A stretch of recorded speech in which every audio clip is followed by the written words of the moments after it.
Please can you keep my secret?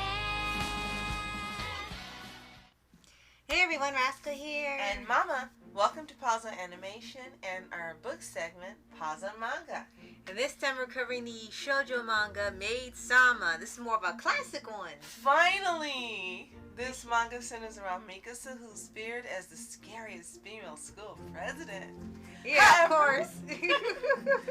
She has a secret. She works part-time at a maid cafe. I know, secret. Things get complicated when popular boy Usui, popular is putting it lightly, finds out her secret and actually uses it against her. Oh no. And before we start, be sure to like, subscribe, notifications for this on future podcasts and Multipods videos. Absolutely. Now the original Japanese title is Kaicho wa Maid-Sama, and this was actually serialized as the shoujo magazine Haku Senshas from 2005 to 2013. And the manga itself has 18 volumes. Oh yeah, it sure was that long. And the English publisher is Tokyo Pop originally. Oh, then it got turned over to Viz Media. Really? Okay. And we actually started reading this manga finished reading the manga a couple years ago. We got it from our library where we started reading a lot of the mangas we covered. And we actually got the omnibus edition where they include 3 volumes in one. So we were able to finish the manga in pretty much a month. And Mom loved it immediately. So we ended up reading it pretty quickly and had the entire collection sort of. We just started reading it almost every single day from beginning to end. It's Hiro just Fujiwara, who's the writer and the illustrator, is brilliant. This woman, because it was written by a woman, her sense of humor, man, it is off kilter. It's hilarious. It's a little bit dirty. And very tongue-in-cheek. She reminds me of Tsubaki in some ways. Yes. And apparently when you start reading it, like they have certain jokes and things, or they answer questions at the end of each volume. And the author was actually surprised because there's a bunch of times in the manga where there's like a threat to get hurt or something, and Usui enjoys it, and they're like, what the heck's wrong with you? Or they usually say he's a masochist. Well, so is the author. Yes. And she blatantly says, oh yeah, she's a masochist, that's why there's a lot of jokes like that in there, and the guys like it when she threatens them. And she was stunned on how much that resonated with people, and they loved it. Like, you find it that funny? Really? She didn't complain. She was just stunned on how people just thought it was one of the most hilarious things in the story was that. So it ended up working to her favor tremendously. And she wrote it a way where you're not uncomfortable reading it. It's just funny when you hear it because it almost sounds like it's a self-parody. Oh my gosh. And there's so much in this manga that if they had done the entire run, they could not have put in the anime. That's true. A lot of the jokes. Yeah, again, she's a little dirty at times. But it's hilarious when you see it. It's not offensive. It's not overbearing. It's not. It doesn't take over the story, and it's not fan service in terms of seeing things like you see in Food Wars and so forth.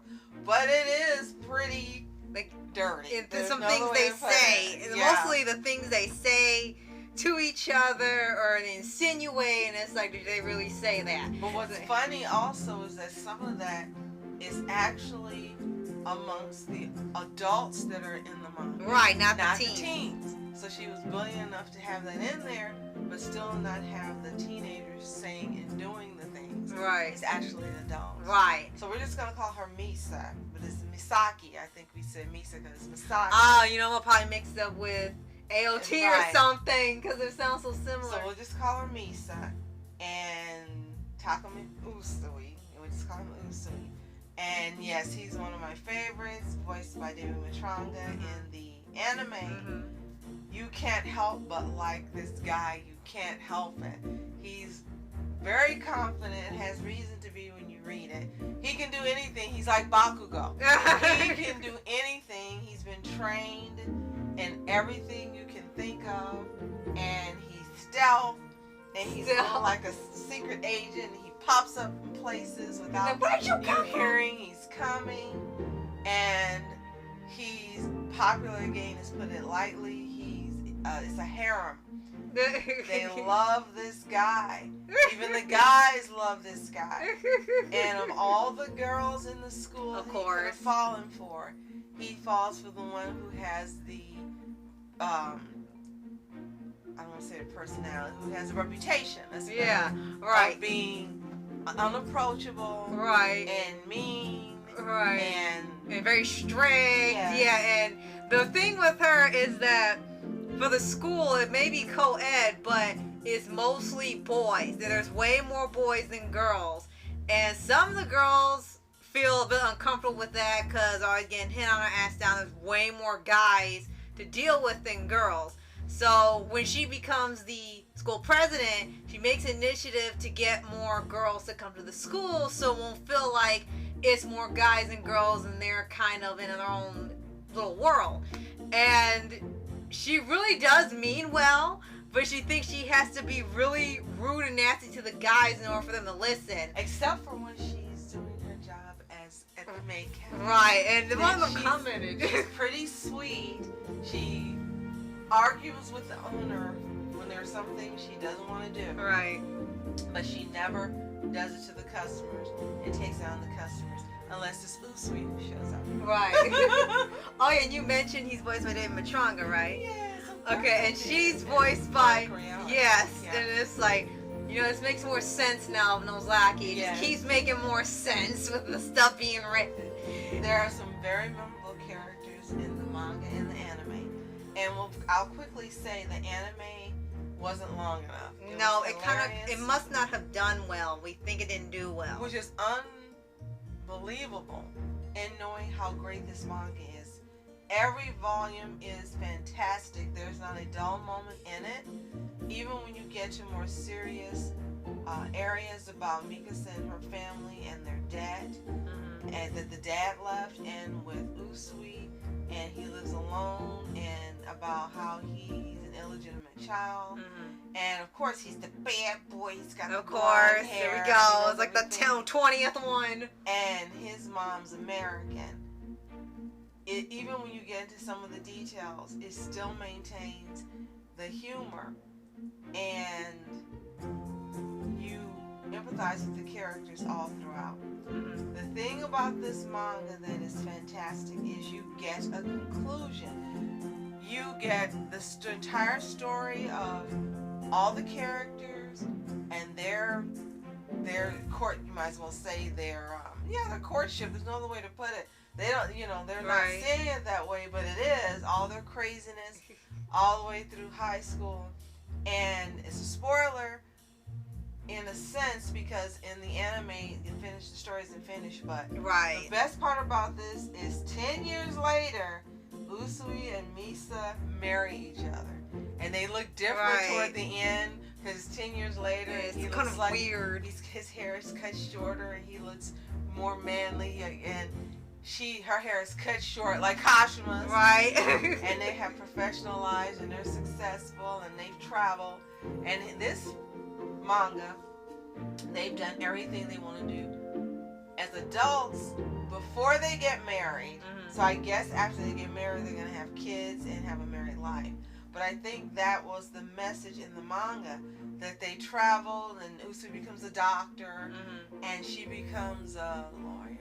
I think a lawyer or something like that. It was something really quick at the end, and it was one of the few things that we were kind of surprised they did. It was some professional business, and of course it's not the school thing anymore, but we were kind of surprised because it wasn't the direction we thought she was going to go for a job for her life, but it was fine. Yeah, it was like, oh, of all things, a lawyer. We were kind of surprised on that part. And you're not wondering what happened to all the other characters that appear, the secondary and even tertiary characters, you find out what happens to everyone, and I absolutely love that. Right. You're not wondering. There's only one thing you're wondering about, and there's two guys that are in here that are friends, and you're never sure if they're best friends and a couple or just best friends, right, and it's never made clear. Right. Doesn't matter. Right. It's just that you're at the end wondering. Yeah, even the characters themselves aren't sure, and the two guys don't know because they hang out, they find common ground, but nothing happens, and they kind of question, like, well, what's the relationship here? And they can't get girlfriends. They're not with girls. And they've both been scarred for life. And I think, yeah, when you read it, you'll see why. But I think if they are a couple, it's because of the time this was released. Right. They had to leave it ambiguous. Right. But, you know, the more you read it at the end, I think that's it leans how it towards went. that. And, yeah, the anime stopped after, I think, maybe 2 to 3 volumes when they have their festival. And then at the very end of the anime, they kind of throwing stuff from way near the end of the manga as like a joke, and then it's over.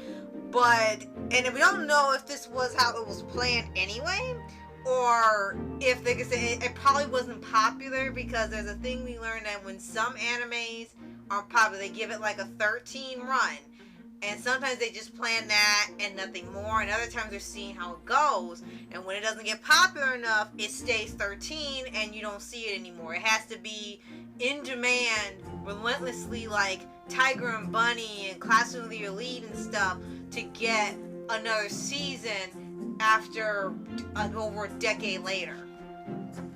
This is such a fun read. It is absolutely hilarious and joyful and engaging and funny and witty and clever, right. And there's so many adjectives that I could use to describe it, because it's all these things and more. And if you've never read this manga, you are really cheating yourself out of having fun. Yes, it came out some time ago, but it's not dated. When you read it, it seems like something that was just written yesterday. If you've seen the anime, then you know just how funny the anime is. If you've often wondered what happened, what's the rest, and you didn't take the time to get the manga, you should. Get it through your local library, because unfortunately Amazon, it runs pretty expensive now. Ever since Crunchyroll and Funimation debacle, and now they also own Right Anime. Right Stuff. Right Stuff. Everything has been jacked up, so it will be very costly to own this, unfortunately. Right. And they're selling it as individual volumes in the omnibus, we're gonna say. Yes. But they're not selling it anymore that I've seen like as the complete set. collection. Yeah. Like Demon Slayer and Oran, which is unfortunate. But you really owe it to yourself to read this. You owe it to yourself. You are worth it. Read this manga. If you've already read it, let us know what you think in the comments below. Did you adore it like we do? Did you love it like I did? I wanted to read it completely from beginning to end. As you said, from that first omnibus, when I got into it, I was like, okay, gotta get the whole thing. I absolutely love it. Right. The artwork, of course, is dated in a style that was popular at that time, but it does not reduce your enjoyment of it. It actually adds some humor to it, because when you see it, you kind of laugh at how they were depicted. Right. And that's right. And there's another one to bring up, because we mentioned, we already covered the anime in a podcast quite some time ago, so you should see a card for that showing up. And we mentioned about the two voice actors voicing the two main characters. And quickly, the anime itself was written by Mamiko Akita, so it wasn't written by the author, and directed and produced by other people as well. Right. I guess to, make sure it flows as the anime, right? Okay. It's something I just realized about the two main characters. This was written in the early 2000s, right? And we know that Nozaki and others came along later, and you kind of realize how much it inspired other mangakas for this certain genre, or parodying this genre came later. You can now kind of see it in other mangas that came after, how much they were inspired by this and Oron and other things that just kind of took the trope and made it so fun. Tsubaki, definitely. Yes, definitely. and I think about it now, you're talking about Usuo, he's perfect at everything, he has no flaws. That's what she did with Hori. Except for Usu is very tall. Right. And again, he's a bad boy with blonde hair. And he's a halfer, as they say. Right. That's not our word. That's what they like to right. use, yeah. So he's just, the opposite in terms of stature and looks. Right. It's like, wait a minute, that's why Kashima thinks he's something else. Like, that's where it came from. When you think about it, she looks like a long-haired Misa. Yeah. When you think about it. Yeah, you're right. Yeah. Misa's a long-haired Kashima. Yeah. Yeah, absolutely. Okay, stop. I'm like, wait a minute, that's probably where it came from. And her body type also, because she's got almost the same body type as Kashima. Right, and she Almost voices. exactly. Right, and then she voiced her later, so it's like, is this all connecting? Absolutely, absolutely. Now, if you have read it, let us know what you think in the comments below. And again, if you haven't, get it, come back and let us know what you think. And you're definitely going to thank us when you read it. It is so much fun, and it should be on everyone's manga reading list. Absolutely, positively. And thank you for allowing us to share it with you. Yeah. And if you haven't already, subscribe for updates, weekly videos, your favorite anime series, anime shows, and all things animation. And quick thing I like to point out, as I mentioned, it was originally published by Tokyo Pop and then Viz Media, so there will be some difference in the books, depending on which ones you find, and there is some difference in the artwork, depending on which one you find. Right. So, but there shouldn't be a difference in the content itself. Right. So, thank you so much for watching. I'm Mask Entertainment. And I'm Mom Entertainment. Have a fantastic day. Peace.